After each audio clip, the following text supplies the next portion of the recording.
Week 3 of NACE Varsity Premier is underway as we take you live through our Shenandoah Esports Arena as Shenandoah University prepares to take on Albright University in what should be a very high caliber match. Shenandoah University 1-1 coming off a massive win in Week 2 and looking to maintain as much of that momentum as possible into a very tough opponent here today. Hi everybody, I'm Chris Clayton, joined alongside Ben Kincaid, and we have a good one for you. Shenandoah taking on Albright University, two very high-skill teams, both looking for an important win here today. Yeah, this is a very, very hard matchup for the Hornets. Albright 2-0, 6-0 on the year, and a very, very powerful roster. 3 SSLs coming through for this Albright school. It's going to be a tall task for the Hornets here, but it is doable. We've seen them play at this level before.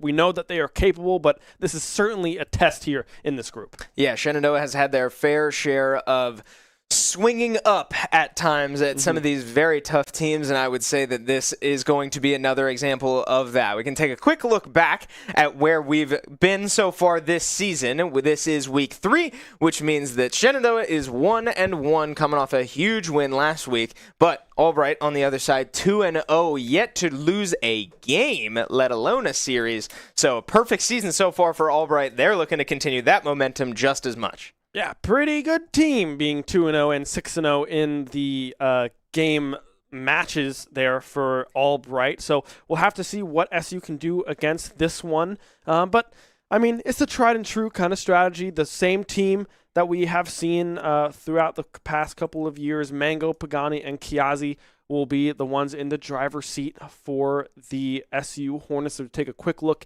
at the group right now, SU sitting at that 1-1 middle of the pack record there, taking over wins here against St. Cloud State and losing to Conestoga earlier in the year. But yeah, top 3 there, both 3 2-0 teams, Kaiser, JMU, and Albright looking very, very strong. Yeah, these early games really are so important because this is where you do start to separate yourself from the pack. So Albright looking to get that 3-0 and really start to solidify themselves up at the top of this ladder. We can take a look at these rosters that we teased earlier. Albright coming into today with Flo, Froze, and Frost. Some cute alliteration there with this roster, but not just for looks. I mean, this team is the real deal.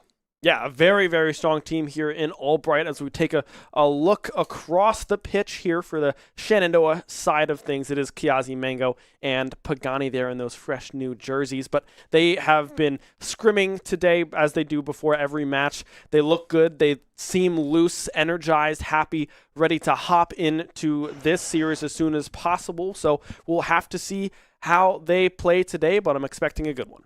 Yeah, we get a live look at the players here getting ready to load in fairly soon here. They look loose. Look at that smile. Oh, that's a $1 million smile right there. But yeah, these 3 guys, very familiar roster. They've been around for years now. Pagani coming in and out of the roster for academy levels and certain leagues, days of the week, all of it. But Mango, Kiazi, staples in this team, and Pagani is quickly becoming one of those staples as this team, again, coming off a huge win last week. Packs? And dude, hey, look at the natty ring. Oh my goodness. Wait, we're ripping packs. Pan right. What are we getting? Oh, the pack's done. No. We missed it. No, we missed the pack opening. Well, hopefully you got some illustration rare or something like that in that one, but it doesn't really mean a whole lot because it is virtual, but that would be cool if you did hit like a melodic or something like that. They have a pretty cool illustration right now. I've played the game a couple times. So whatever that means. Yeah, I get it. But I'm glad Mango reminded you because this team is a reigning Division IV NECC National Champion team, as they had an incredible season last semester, going, I believe, completely undefeated through regular season, through playoffs, series-wise, and taking home trophies. They've got their rings, as you just saw, so congratulations to the guys as they get to now manifest or wear the manifestation of that title. Exciting stuff, but they're looking to do it again this year and hopefully for the first time in NACE. Yeah, no, for sure. I mean, NECC, I believe, does start this week for the Rocket League squad as well on Wednesday evening. I believe we will have the NECC. They did their placements last week It was a little late places. They were playing a lot of West Coast teams, That's so they were up fairly late doing their NECC placements. But nonetheless, they have been placed and will be starting that tomorrow. Yeah, that is tomorrow. Wow, it is Tuesday. Yeah. Yeah, that's crazy. They went 2-0 in their placements, and after going undefeated last season, did move up to Division 3. So congratulations to them. They're going to get an opportunity to play up in that regard as well in NECC. So exciting year of competition coming up for this Rocket League team. But as we prepare to load into this match here fairly soon, Albright is one of those teams, I've kind of mentioned it a couple times now, that you're looking up to a little bit. This team is one of those teams that is absolutely a contender to not only win this group, make it out of this group, but potentially go on a pretty deep run. Yeah, I mean, this is 3 players, all SSL, very, very confident in their own mechanics, and the teamwork as well from this team that we've seen previously is very, very strong. On the SU side of things, Mango, peaked SSL, has that kind of nice tag for him, but then GC2s are Pagani and Kiazi. So on paper, I know it all can change when you're in a game, right? But on paper, Albright does have the advantage, but sometimes, I mean, vibes, teamwork, it really makes a difference for this team. Yeah, I'm very excited to see so far through this year, as well as in years past, a lot of these collegiate Rocket League rosters are a superstar surrounded by role players, and this Albright team, like you said, is 3 SSLs. And I'm not sure their exact numbers, but that obviously inherently means they're all 3 incredibly talented, as we've mentioned a couple times now. But I'm excited to see how this team plays as a team, because historically, Shenandoah has been able to hold off some of these individual threats. But I'm excited to see when faced with a team of threats that can all 1v1 you if needed, right. how this team will handle that. Yeah, it'll be interesting to see kind of what happens. I remember we were talking to Mango a little bit before, well, not before today, but last week during the post-game interview, and we were able to get some insight of kind of what things they are looking at to work on. A lot of it was comms, communication, making sure everyone is kind of on the same page when it comes to rotating and who's up, who's down, making sure we're communicating who's up on the other team, right? Because that definitely changes some of the aspects of the play style. But it looked good last week, right? They had that 3-0 win up against St. Cloud. So there is definitely potential and growth here that we have been seeing from this squad. Hi, Wyatt. We see you down there. Yeah, team looking very loose. I believe the other team is just not in the lobby yet. So hopefully we'll get into this soon as they are able to connect to the Rocket League lobby. But players looking loose on their phones, opening Pokemon packs. It's clearly not phased by this moment. All right, yeah, zoom in on that bad boy. Young Goose. What do we got? I can't even see it. Joltik? I don't even know what that was. Is that impressive? I couldn't see it. Doesn't look like it. He's certainly not impressed. It was a buns pack. There was nothing in there. Yeah, no EXs, no illustrations, nothing. Potentially a bad omen for the night, I guess. You'll have to stay tuned to find out. But it's good to see the team. I mean, spirits are high, clearly, going into a game that they obviously know will be extremely hard. I was talking to Mango earlier today, and he said if he had to put a number to it, he said probably 15% chance that they're able to knock out Albright, and that's not an insignificant number. That's pretty good. That's it's going to come down to great execution from this SU squad, as well as maybe a good handful of mistakes if Albright sort of comes in sleeping a little bit, not expecting the heat from SU. Perfect storm could really result in a win. I certainly don't mean to downplay our guys, but they've got a shot, but it's going to take a lot. Yeah, I mean, I'm looking for a fast start from the squad, specifically looking over at Pagani, because I know sometimes he's very momentum driven when it comes to his play style. So if he starts off slow, sometimes it can take 2 to 3 games to get going. But in a 5-game series, you could only have 3 games, right? So if you have a fast start going into this one, I think SU can really make some waves, but it's really getting off to that hot start that they have to start working on, because I mean, St. Cloud, they were on like immediately, but in Conestoga in week 1, it was a slower start, and they weren't really able to get that ball rolling till later on in the series. Yeah, last week there was a lot to be happy about. SU's boost management, boost starving, awareness with the map, eyes for the field, all seemed to be clicking, especially given that Kiazi was coming off an illness and couldn't even talk last week. The team was firing on all cylinders, and they were able to come out with a pretty commanding win. But like we saw in the group standings, St. Cloud State is having a tough season. They're struggling to hang with the rest of the group.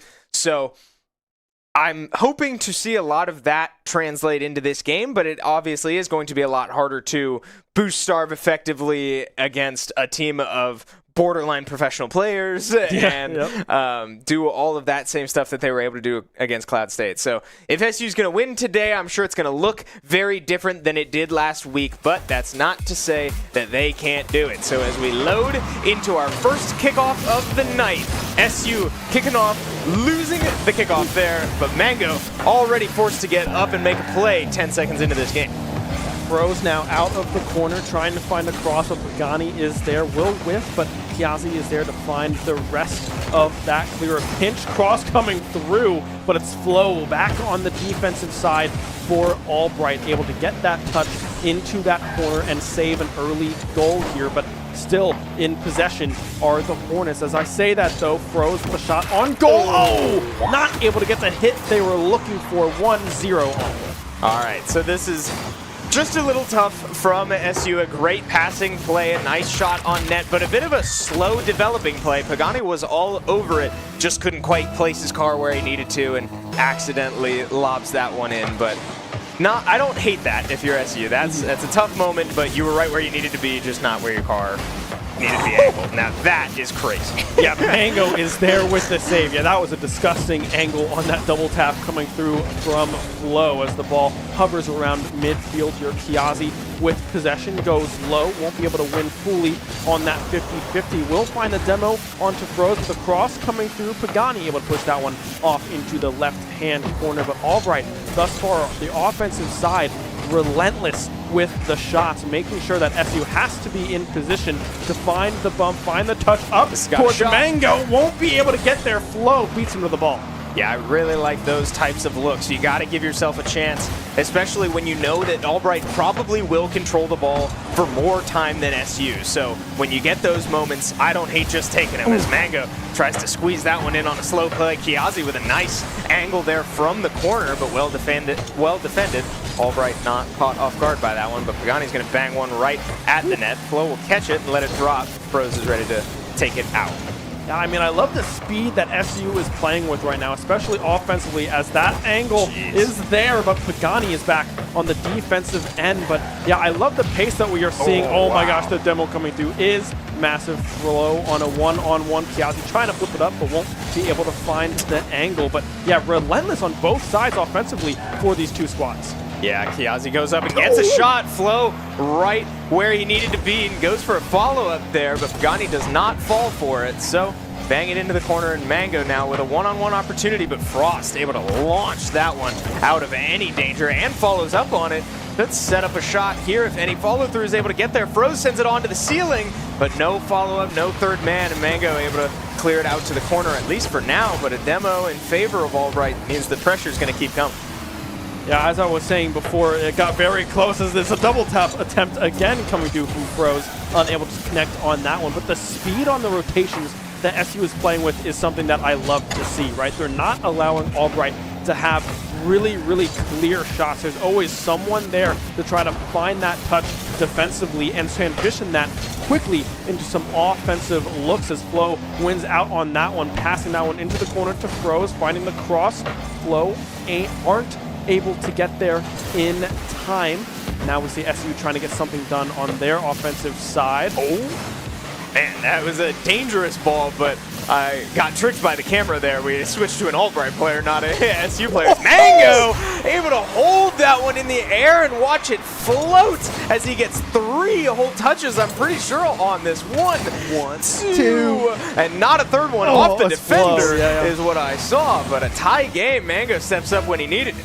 1-1 now here with just under a minute 45 to go here in game number 1. Frost off the kickoff demo onto Pagani. won't be able to do anything with that one as Froze opts to play it slowly here off of the kickoff flow with an angle, but Froze trying to capitalize off of it.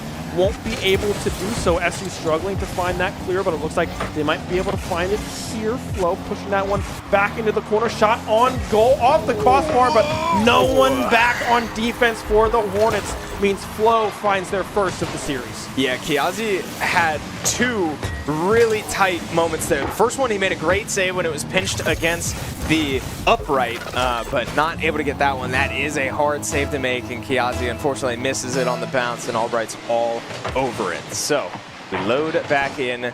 2 goals now in favor of Albright, but you got to think, if you're SU, this does not feel that bad, knowing that that first one was pretty fluky, right? You get that out of your system, and Shenandoah is hanging with this team very well right now. Yeah, I mean, it's looking very, very good. Let's see if anyone can beat Flow. Not likely with no boost there on the side of SU. Pagani winning out on that 50-50. Frost needs to try to get it out of harm's way. We'll be able to push it off into the corner. Flow's the one to catch it. Froze is there with the shot, but Pagani already back on the defensive rotation, able to catch that one and keep this one a 1-score game with 35 to go. Mango takes it down to the ground, and we set up a play on offense. Pagani a little lost past the ball, and the boost numbers are looking a little low as SU starts to set up some offense, but just like that, Kiazi gets demoed and loses all of that boost. Another demo coming from the Albright defense as the clock ticks down to 15 seconds. Shoot a ball at the upright. It won't quite threaten much. Mango going to take his time, knowing he's got 10 seconds. Pass it to the middle, but Albright once again all over it. Flow goes up to kill this one. They might put one more shot on net, and they do. Frost with the team play, finishing that one off, make it a 2-goal difference for Albright. Yeah, Flow to Frost on the connection. SU desperate, trying to send this one into a Game 1 overtime, but just unable to find the angle that they needed. Now with 1 second left, this ball will hit the ground, and that will be it for game number 1. Once this ball does hit the ground, we'll have to see that first. There it is. Albright does secure a 1-0 series lead, but a very, very close game 1. Yeah, very close. You certainly cannot beat yourself up for that one if you're SU. They played about 4 minutes of really good Rocket League. One just slight misstep in that first minute to let up that first goal, but otherwise very clean. It did start to fall apart there at the end as Albright started to really put together some nice team plays and very impressive passing plays with the pre-jumps specifically. The aerial game has been a massive threat. Now, I can't help but notice that I think one of the Albright players left early, and I could tell on the camera that Mango noticed it. So I'm not sure if this will result in anything. I can't imagine that the game was effectively over, but that seems to be what the team is discussing right now. Yeah, I did see Mango kind of freeze up. It was like, oh, Frost is not here anymore. What do we do? Because they still had that kickoff to go, right? It was a 3v2 kind of in that sense. I'd assume that doesn't have any bearing on what happens here. I mean, it says 0-0 on the screen. I don't know if that is the case. I'm assuming we do go into game 2 here, so I'm going to assume that it is a 1-0, yes, 1-0 series lead here for Albright as we go into game 2 kickoff. That went in favor of Albright yet again. Kiazi now in the air, trying to find a pinch, but instead it's Froze able to find the crossing angle instead. Yeah, full boost now for Flow as he gets a weird bounce off the wall. Frost takes it up himself, but runs out of boost himself as well. So 30 seconds into this game, no organized offensive efforts as Kiazi gets a nice bounce off the wall, but Mango comes in to try to finish it, can't quite do it. So a good bounce for SU, threatens across there, but not quite going to result in much as here come these passing plays. Albright looks to get the ball upfield quick and score with a shot like that, but Kiazi with great defense and another impressive save back-to-back. Tough saves for SU, but they stay alive. Yeah, that was a fast pass as well across that field. I was frankly quite shocked that Kiazi was able to recognize that as fast as he did and react as fast as he did as well to find that save. But I mean, this is what we have been seeing. Oh my gosh, nice. The musty, but Mango is there with the direct towards the corner. We'll have to see if SU can capitalize on that at all. They do get it down the field. Mango the only one there trying to find the cross. Pagani in position. The demo is there, but Frost is there instead for the save. And now no one back on defense. Crossbar, double tap, Frost on the board. Yeah, what looked like such advantage SU quickly evaporated with 2 demos out of nowhere. And Albright once again able to bang the ball upfield quickly and take advantage before SU's back on the field. A smart team play there by Albright. Kickoff now here in favor of Albright yet again. Throws up in the air, but won't be able to follow up on anything out of that one. Mango winning that 50-50. Doesn't have any boost to work with, but can't find the cross. Might just be able to find the angle. Pagani following up far corner. Bang! 1-1. SU tie it up. I love that shot from Pagani. This is also a gorgeous setup for Mango. He's out of boost, and Albright committed way too much to try to hawk this down from behind him. So he lobs a shot up, forces them to make a play. They can't, and Pagani puts the ball right where Albright could not recover. So great stuff there from SU to stay alive in this game and tie it up. Yeah, I mean, that's a 50-50 again in favor of SU, but they aren't able to find the angle on that one. Instead, it's Albright back on that defensive rotation, finding a clear far corner. We'll have to see, Kiazi with a miss, but Mango is there instead. The pass down low, Pagani with a shot on target, but won't be able to find anything off it. Flow now up in the air, but Kiazi back on the defensive end yet again. I mean, a back and forth ping pong match right now here offensively, as it looks like a double tap coming up, but oh my gosh, that was Flow again with a great redirect. Or excuse me, that was Frost. Now it's Flow instead on the carry to put Albright back on top 2-1. I mean, these resets are getting crazy for Albright. All of these shots are so hard to save, and frankly, SU is blowing my mind with some of the saves that they are getting. I mean, these are tough shots to bail out, but that one, another impressive shot, impressive mechanical display from Albright as they take the lead once again. Yeah, Flow again up in the air. The ball still kind of hovering around that near post angle, but no one from Albright is able to capitalize. Pagani winning off in that 50-50 as well is huge. Trying to find the cross. Ball goes low, but instead Albright is able to maintain possession and push that one into the corner despite the demo that Mango was able to get. Oh, wow. Again, eyes for the field is becoming a problem for SU. Albright is doing so good at controlling the ball and going upfield with it, and that time around, letting go of control right at the last second. The pre-jump there every time, so SU just seeming to fall behind on when they have these offensive windows. They're not able to intentionally find their teammates as much as just like banging it into walls and corners, whereas Albright, every single one of these, they're sending it to their teammates and finding massive success from it. Yeah, if they can find the clear here, that could be huge. It was a triple commit coming through from Albright there, but they aren't able to get there fast enough. I do want to point out on that last goal as well, oh my gosh, Flow with a potential angle here. Frost with the touch just barely goes wide. It's still a 2-score game here. Plenty of Rocket League to be played, 120. But I want to go back to that earlier goal that they did find a clean demo onto Kiazi, who was in position for that save. So it was a beautiful play and a beautiful pass coming through from Flow. Frost able to find yet another one, 4-1 to Albright.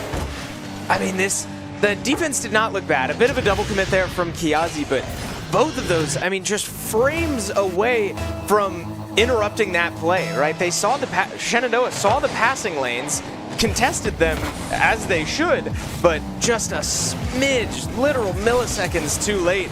And Albright finds another one of those 3-man plays and puts another one in the net.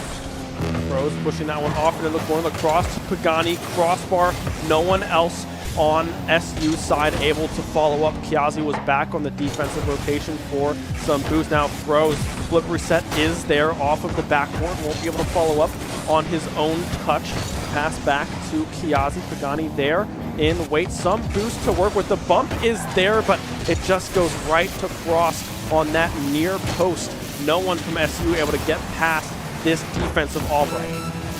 Mango doing a good job of taking the boost from under that Albright push. So play slowly dies out, and now dangerous ball toward midfield as Mango definitely looking to try to just take this one into his own hands, put a goal in before the end of this game, try to get some momentum and tell the team, hey, we are still in this. But with 10 seconds left, you have to think this game is out of reach as Albright threatens another goal here. A good fake there, and Froze with an opportunity. Another double touch. The individual mechanics are becoming overwhelming.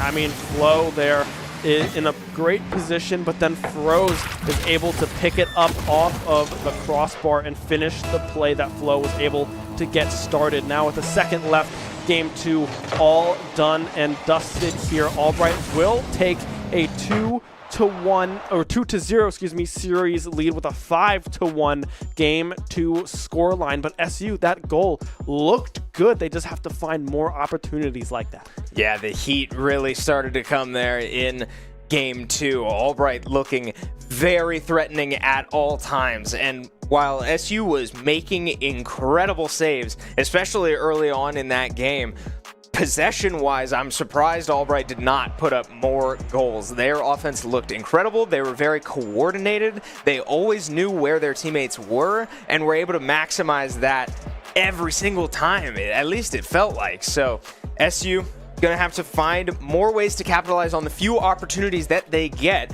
This is a mismatch here, right? We said that before the game. It's going to be hard for Shenandoah to come out with a win, but with those little opportunities you get, with the little opportunities that they've seen so far through 2 games, now's the time to start punching them in.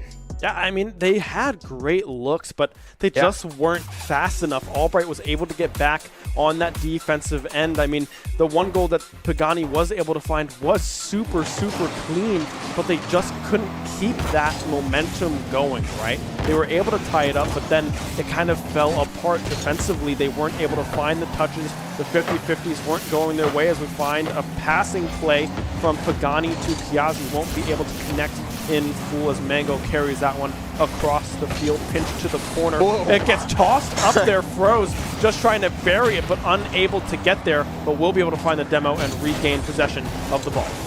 Yeah, even that first play from SU was a great opportunity, right? Albright sends 2 to the ball, they both miss, and you find yourself in a 2v1, and Albright was not able to recover. Unfortunately for SU, the one for Albright was able to make a save, but those are the moments we're talking about. SU is not going to find many opportunities like that, and you're going to have to make them count when you get them. So, as we tick a minute into this game, still scoreless, and that's a good start for SU, especially given the momentum Albright had coming out of last game, and this time around, Albright's defense gets lost. Yeah, Pagani there on that beautiful 50 in the corner, able to get that touch, and Mango is in the perfect spot. This is SU's first lead of the night here in game number 3 with the first goal here within the first minute of game number 3. The demos coming through off of that kickoff as well. Won't be able to find it. Oh, we have shots coming on goal from Albright, but none of them going in. Yeah, Kiazi with a good touch there to finally get it downfield. Mango coming in hot, forcing 2 members of the Albright defense to get back and make a play on that one, but Frost will send it right back. So as we ping-pong back and forth, there's a shot on goal. Flo with no boost, still able to get back quick and make a play on that one. Mango able to bump the defender off the ball, give his team an opportunity, but so far still a lot of ping-ponging back and forth, and shots from midfield are not going to result in goals. Oh, Piazzi back in time. The double tap off of that wall got past Mango's defense, but Piazzi was there to find that save, keeping this a 1-0 SU lead. Throws there, going with a little bit of a fake pass up to Mango. Cross going through, but won't be able to find the angle as Flo is there on the wall to find the touch. The fake coming through, but Pagani instead is there on the defensive side as we approach the halfway point of game number 3. SU, oh, Mango, all right, finds the angle. 2-0 SU. Yeah, surprise hook shot out of nowhere here. Mango really gets some momentum. That separation from the ball right at the last second and hooks right into it. So much velocity on that shot. Albright had no time to react. I mean, a great approach and a great shot coming through from Mango, and a great game 3 thus far from the Hornets. Now, this is only the first half of game number 3. There's still plenty of Rocket League to be had. The flip reset is there for Flow, but won't opt to use it. Pagani up in the air, possibly trying to find some sort of pinch. Flip reset is there. We'll pass it back down to Mango, who is in the corner hunting for a cross. We'll find a pinch. We'll be able to find the cross, but no one there from SU able to follow up. But still, a 2-0 lead is massive for this Hornets team. Man, Shenandoah is playing defense like their life depends on it, and I absolutely love it. They are making incredible plays on the back end of the ball, but that's exactly what it's going to take. As wow, a great bump there in the goal to launch the last defender for SU. Albright punches one in, but again, every single one of these Albright shots has insane velocity on it, and Pagani unfortunately just gets sent to the moon there by, I didn't see who got the bump, but another Albright. One of the frozen player. Ones. Yeah, I know it was exactly. Yeah. One of the players I that believe starts it was with an Cross F. that was able to find that bump. As was another shot on goal coming through from Flow, but they won't be able to find an angle. Frost up in the air, crossbar, doink. Pagani, though, gets bumped out. Can they get there in time? Wow. No. Albright with 2 quick scores to tie it up at 2. Okay, again, keep an eye on this bump. Pagani once again launched to his corner there, and Flo gets an open shot. It looked to me like Mango was going to be able to get back just barely, but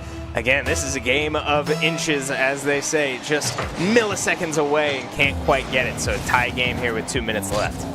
Frost now the one in control, goes up to the air, wins out on that 50-50, okay. But Pagani is able to get back in time. That was a dangerous angle. Flow, no boost.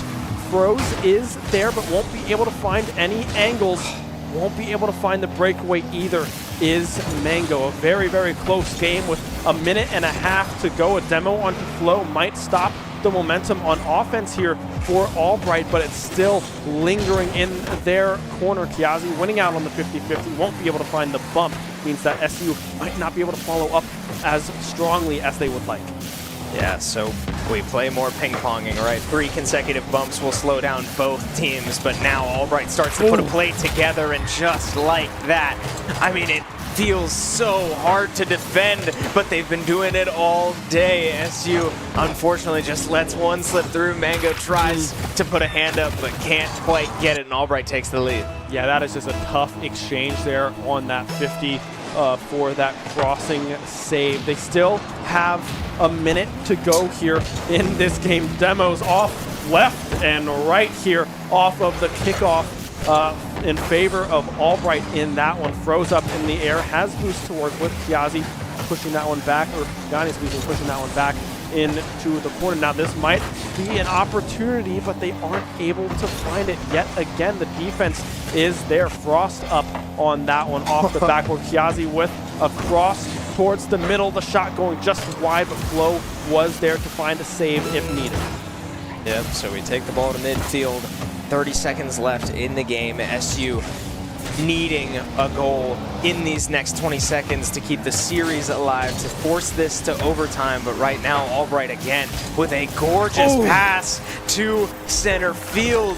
The team play has been unstoppable through 3 games for Albright, and one more cherry on top as Flo with a soft layup into the net there to make this a 2-score game. It's just the late game goals, the late game plays coming through from Albright have killed the momentum of SU. Even if they have the lead, they had the lead 2-0, but just unable to find anything else to put on top of it. I mean, Albright with an amazing team effort here to bring this one back in game number 3 and secure themselves as still an undefeated game record here in NACE Varsity Premier. Yeah, Albright putting on full display why they have that undefeated record, why they have not dropped a game yet. That chemistry was something to witness. That's clearly a team, we said it in the pregame, that has a serious shot of not only getting out of this group, but going on a serious run in the postseason, and we saw exactly why. And SU, they looked so good, but they just weren't able to stop the peppering that Albright was able to find on the offensive side. And a lot of it, frankly, was triple commits coming through from Albright. A lot of times that midfield player was coming off rip as soon as they found a toss-up from the second committed player on Albright, and they were just able to get back in time on defense, get to that midfield, get a touch just to really kind of re-push the ball just slightly off target, and that's all they needed to get back on their defensive rotations. Yeah, if you're SU, I really don't think you can be upset about that performance. There was so much in there, so many moments that had me blown away from SU's performance.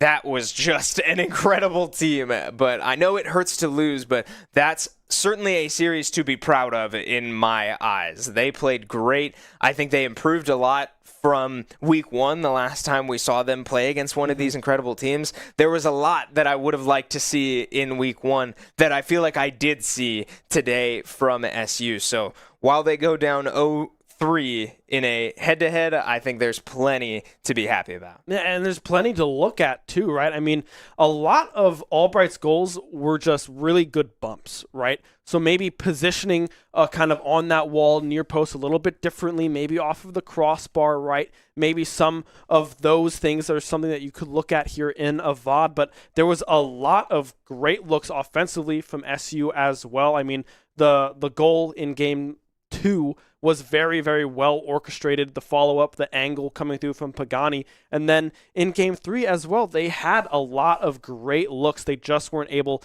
to get ahead of the tempo that Albright was playing with.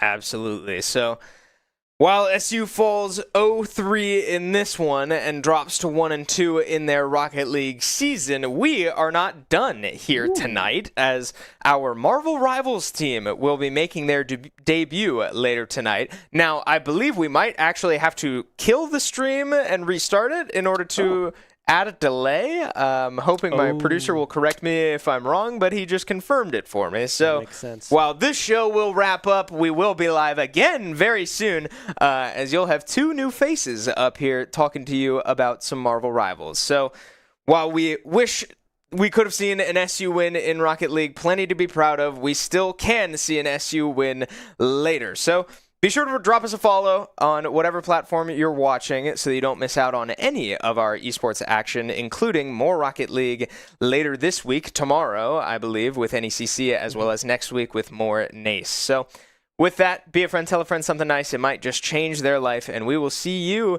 in just a little bit.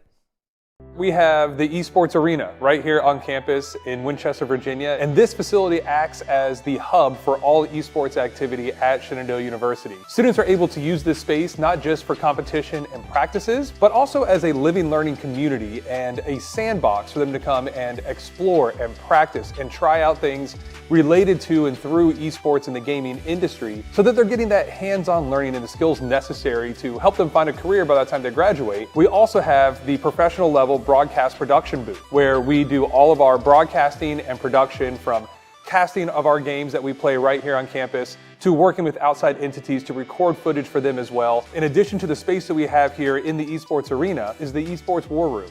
Our students get to use that space for studying, but also outside projects. So our students get to use this space for professional development and the academic side of our esports program, which is such a critical component to go with that competitive element that we have.